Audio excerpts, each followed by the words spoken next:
Marcosatsu.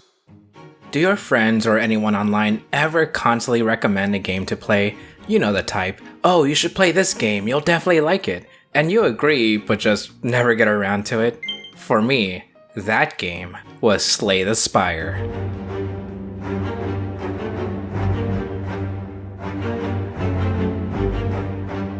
And it's not that I wasn't interested. I mean, I just had a big backlog that I wanted to get to first. And I mean, of course I'd be interested. I love cards. This is just my Toku stuff right here. But I have Magic the Gathering. I even have custom cards, Yu-Gi-Oh, like you name it. I've pretty much played everything you can think of. I love anything that has to do with cards and TCGs. Insert Gotchard reference here. And like all things in life, that easily segues to Kamen Rider. If something has to do with a Kamen Rider name, official or fan-made, then I'm immediately interested. The first time I saw today's topic was through Moody Moon Blue's tweet, so that bumped the game up in my backlog. I even wrote about this on Twitter and that gained a bit of traction, so that's how I got to today. And the game was on sale. Alright, so we gotta try the base game first. I've already mentioned the card element, which is exactly what you expect.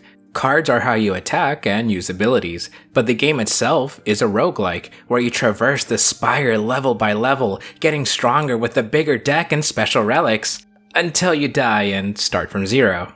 Ah, but that's just part of the fun. Figuring out what route to take and what cards to use. Like, do you want to have a bigger deck with a lot more cards? Or do you just want to have a smaller set and focus on those, like on a subtype? There's just a lot to think about. If you've played any roguelike, or even a MOBA, you can understand where the addictive gameplay comes from. Where Slay the Spire differs is its ginormous selection of cards. A single character can have several styles of play, but then you add in relics with status changes, random routes, random enemies, special events, and daily challenges, and you'll get a game that can last you a while. Oh, here's one run I was lucky to capture. So I started off with a Cursed Key relic that'll give me a card with a negative attribute if I open a non-boss chest. I chose a route that avoids regular chests until I opened one accidentally and received a card that I couldn't get rid of. But like a true gamer, I trucked on and found that I could get through most encounters with enough planning. It was so satisfying to plan out a turn, execute it, and end the battle that exact way. All that's just the tip of the iceberg, but I don't want to bore you too much, so let's get to what you actually want to see. Luckily, Steam makes installing mods really easy. You just go to the Steam workshop, search up Slay the Spire, and you get a whole library of fan-made mods to increase the game's replayability. But we're here for Kamen Rider, and I say that's already on the popular all-time page. It does need a couple other mods to work, though this lets you know which ones, and they're as easy as clicking subscribe.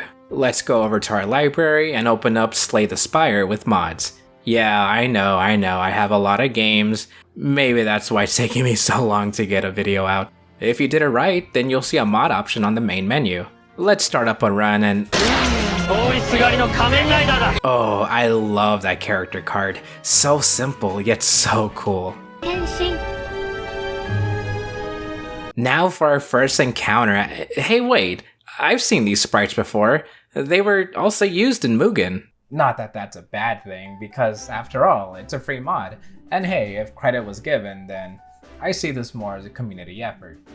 Though I do admit, the sprite work kind of takes me out of the experience a bit. Slay the Spire itself does have some neat designs with some simple artwork, so seeing the more detailed sprites is a bit jarring. But every other visual element is fantastic. The energy cost, card art, and cards themselves all represent Decade in one way or another. You have your basic attacks, including the Decade cards you'd expect, and of course, the Kamen Ride cards. We gotta start out with Decade himself.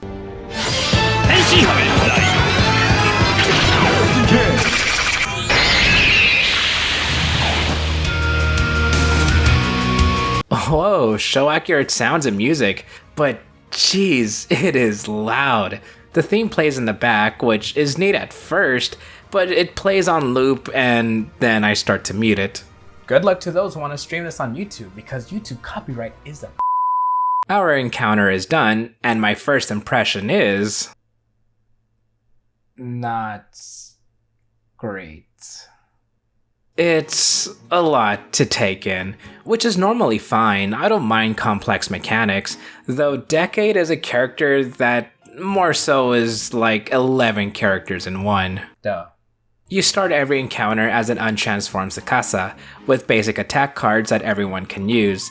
Then as you continue to gain cards, you start to get cards that can only be used with certain forms. But then that means if you're not already in the form or ran out of energy, then you essentially have a brick in your hand that's going to get discarded at the end of the turn anyway. Characters in the base game can be like this too in a way, since you can focus on certain archetypes such as discarding cards, focusing on poison cards, or focusing on orb cards. The thing is, even if a card doesn't fit your archetype or subtype, you can still find use for it as regular utility. With Decade, if I'm not Kiva, then this form card in hand is completely useless. That's not even mentioning Decade's own subtype of using the right booker. There's just a lot. Yeah, you could say that it's a skill issue, but I prefer the phrase, less is more. And I do have one more negative thing to talk about. Wow, Drag Rider looks amazing. I can't wait to use him. Again, and again, and again. He's overpowered. Why wouldn't I use him? Could I also suggest we have a purple drag rider to represent me? Like, I even have a tie there. I don't know if you can see that, but that'd be kind of neat. At least the card art looks great. A lot are taken from the show, but there are a few that are animated. This one's from Kamen Rider Build. I'm definitely gonna use that one. Again, and again, and again. Hey, I know you control the buttons you press, but come on, he's in the game. Why wouldn't I use him? Oh, I died. As I keep bringing up, it's free. It's made from a fan's own dedicated time. So I hope I'm not too hard on the mod. That being said, there's clearly a lot of thought put into this, since there are newish mechanics that work with most cards and forms. Plus, it's Slay the Spire. The mod doesn't get rid of anything, so you still have your random encounters and relics. All that with the added Kamen Rider stuff just makes for a good time. Oh, and there's an Oda Sanjo card.